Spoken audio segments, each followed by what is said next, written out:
Wow.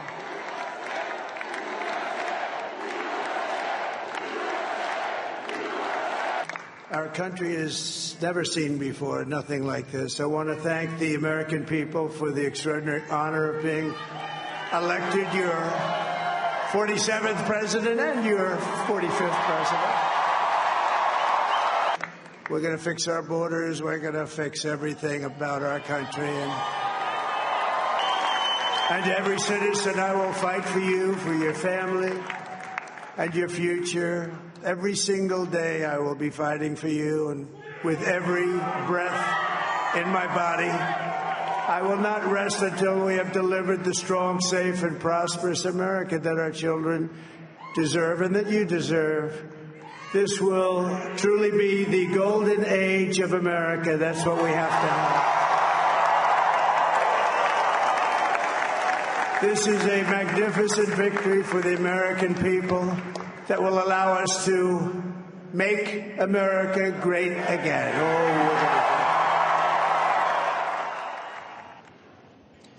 미국 국민들의 선택은 해리스가 아닌 트럼프였습니다. 앞으로 국제 정세에는 또 어떤 변화가 생기게 될지 손정원 로열라 메리마운트 경제학 교수와 함께 알아보겠습니다. 자, 지금 연결돼 있는데요. 자, 트럼프가 지금 초박빙 승부 예상을 깨고 결국 대선에서 압승을 거뒀습니다. 많은 평가들이 나오고 있습니다. 강력한 지도자, 리더십을 원했다. 그리고 결정적인 이유는 경제였다. 이런 얘기들이 나오고 있는데요. 어떻게 보셨습니까? 네, 경제가 결정적인 이유라고 생각합니다. 그러니까 엑시트 폴들을 다 보고 말씀들을 하셨는데 딴 것도 중요하지만 그래도 제일 중요한 것은 경제고 그렇기 때문에 트럼프 후보한테 투표를 던졌다. 그렇게 하는 사람들이 굉장히 많았습니다. 그런데 이제 현재 상황에서 경제가 제일 중요한 이유는 이제 그 고용 창출 그런 것도 중요하지만은 경합주에서 보면은 펜실베니아, 미시간, 위스콘신 그런 데를 보면은 이게 이제 무역을 해가지고 잡들을 많이 잃었거든요.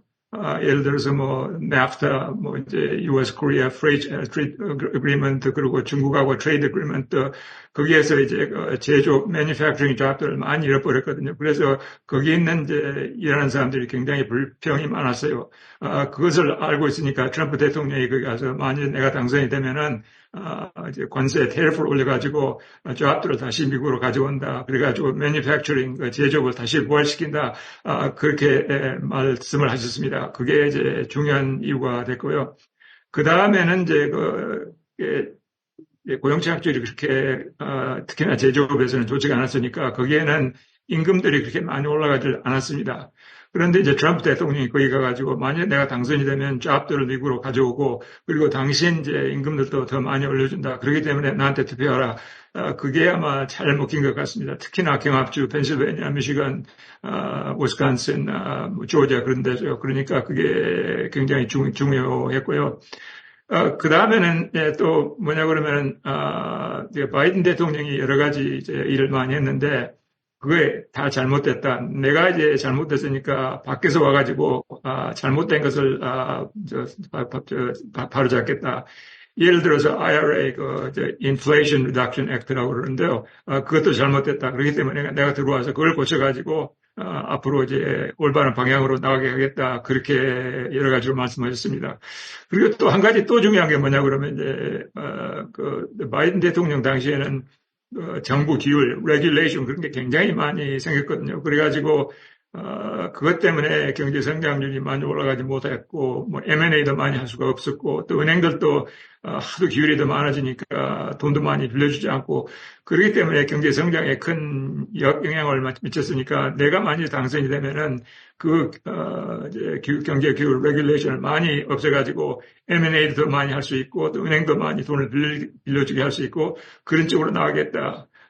이제 그런 말씀을 많이 하셨습니다. 그것도 잘 먹힌 것 같습니다.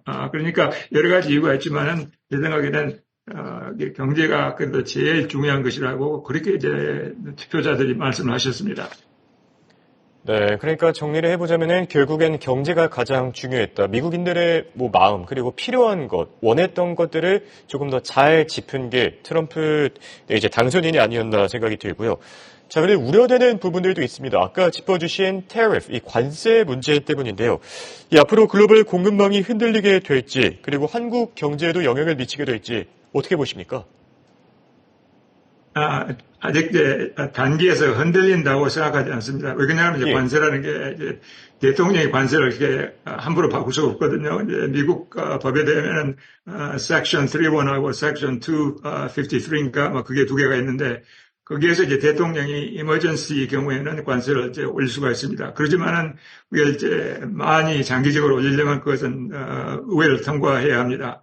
물론 이제 상원은 이제 공화당이 장악을 했으니까 하원이 어떻게 되느냐에 따라서 이제 문제겠지만 그게 이제 관세 올리는 게 그것도 좀 절차가 복잡하니까 하루아침에 된다고 생각하는 게 맞는 게 아닙니다. 그리고 이제 또 한 가지는 거기에 또 이제 관세가 물론 이제 트럼프 대통령 관세를 올린다, 이제 그 제조부 도하기 이제 관세를 올린다 그랬는데 또 한 가지 이제 문제가 뭐냐 그러면은 만일에 미국에서 관세를 올린다 그러면 뭐 중국은 가만히 있지 않을 거 아닙니까? 또 뭐 멕시코도 가만히 있지 않거든요. 예를 들어서 중국을 보면은 미국에서 제일 중국에 많이 수출하는 게 이제 농산물인데 그 농산물 그걸 이제 중국에서는 그러면 이제 우리도 농산물 당신들한테 사지 않고 우리도 관세를 올린다 그러면 이제 미국 농산물 수출이 중국에 굉장히 줄어들 가능성이 많거든요. 그런데 미국 내에서는 이제 그 농촌 거기에 투표자들이 정치적으로 굉장히 강하거든요. 트럼프 대통령을 당선시킨 이유가 하나가 뭐냐 그러면은 미드웨스트 중서부에서 농촌들이 많은데 그 중에서 전부 트럼프를 지지했거든요. 그렇기 때문에 제 생각에는 그것도 좀 생각을 해야 한다고 생각합니다. 그렇기 때문에 특히 관세가 올라간다고 그렇게 이제 사람들이 가정하고 있는데 올라갈 수도 있지만 그게 하루아침에 금방 되지는 않을 거라고 생각합니다. 만일에 관세가 올라간다 그러면 미국 의회에서 그게 이제 공화당이든지 뭐 민주당이든지 그 디베이트가 많이 생겨가지고 그래서 이제 그 다음 후에 올라가니까 그건 조금 시간이 좀 걸릴 거라고 생각합니다. 네, 그나마 다행이네요. 그래도 트럼프가 그동안 주장했었던 이 엄청난 고관세들 이게 하루아침에 갑작스럽게 이루어질 가능성은 낮다라고 평가해 주셨고요. 자, 그리고 증시 분위기 오늘 굉장히 좋았습니다. 3대 지수가 모두 사상 최고치를 경신했는데요. 이런 증시 강세장 계속될 수 있겠습니까? 네, 저는 아마 계속될 거라고 생각합니다. 근데 이제 한 가지 재밌는 건 뭐냐 그러면 역사적으로 미국에서는 이제 대통령 선거가 항상 화요일에 있지 않습니까? 그런데 이제 그 웬스데이 그 다음날 증권 시장이 올라가면은 그 다음 해에 증권이 항상 많이 올라갔어요. 그러니까 그건 내 의견이 아니고 통계적으로 그렇게 항상 나오는데 이번에도 그렇게 될 가능성이 많습니다. 그런데 그렇게 될 가능성이 뭐냐 그러면은 이제 트럼프 대통령 때문에 뭐 세금도 더 내려갈 가능성이 있고 올라가지는 않고 그 다음에는 이제 경제 성장률도 높아지고 또 이제 인플레가 조금 올라갈 수는 있지만 경제가 성장이 많이 돼가지고 인플레가 조금 올라가면 그거 뭐 큰 문제가 아니거든요. 오히려 그것은 이제 증권시장에 더 큰 도움이 될 수가 있습니다. 그렇기 때문에 제 생각에는 그게 한 가지 큰 장점이고 그 다음에는 오늘 예를 들어서 은행주들이 굉장히 많이 올라갔거든요. 그 이유가 뭐냐 그러면은 바이든 해리스 그쪽에서는 그냥 은행들 여러 가지로 기울이 많아가지고 못 살게 굴었는데 이제 트럼프 대통령이 백악관으로 들어오면은 자기들이 사람들을 임명을 해서 이런 기율을 많이 풀어준다 그렇게 전망들을 하고 있습니다. 그러면은 은행들이 훨씬 더 자유롭게 비즈니스를 할 수 있고 그러면 이제 인감도 많이 올라간다고 생각하고 있거든요. 그 다음에는 이제 연준입니다. 연준에서 이제 이자를 계속 내릴 거라고 생각하는데 물론 이제 얼마나 내리는 것은 이제 두고 봐야 알겠지만 트럼프 대통령하고 대통령이 이제 낮은 일을 항상 좋아하지 않습니까? 그러니까 뭐 꼭 그것 때문에 연준 이자를 내린다는 건 아니지만은 만일에 연준에서 계속 이자를 내린다면 그게 트럼프 대통령하고 잘 맞으니까 그것도 꼭 좋은 정리라고 봐야겠죠. 그러니까 제 생각에는 증권시장에서 이게 이제 경제 성장률이 높아지고 인플레가 조금 올라가지만 경제 성장률이 높으니까 그건 큰 문제가 되지 않고 기울이 많이 풀어지고 그게 좋고 그 다음에는 또 연준이 계속 이자를 내리고 그러니까 제 생각에는 아마 영어로 하면 foreseeable future라고 그러는데요. 이게 이제 단기 동안에는 증시가 계속 올라갈 거라고 저는 생각하고 있습니다. 네, 그런데 한편 이런 얘기들도 나오고 있긴 합니다. 트럼프의 당선으로 인해서 인플레이션이 재발될 것이고 그렇게 되면 연준이 금리를 내리기 어려운 환경이 나타나지 않겠냐. 결국에는 금리 동결에 나서고 나중에 금리 인상까지 오히려 역으로 나설 수 있다. 이런 부분에 대해서는 어떻게 보시죠? 물론 이제 그럴 수도 있지만 제 생각에는 저는 그렇게 생각하지 않습니다.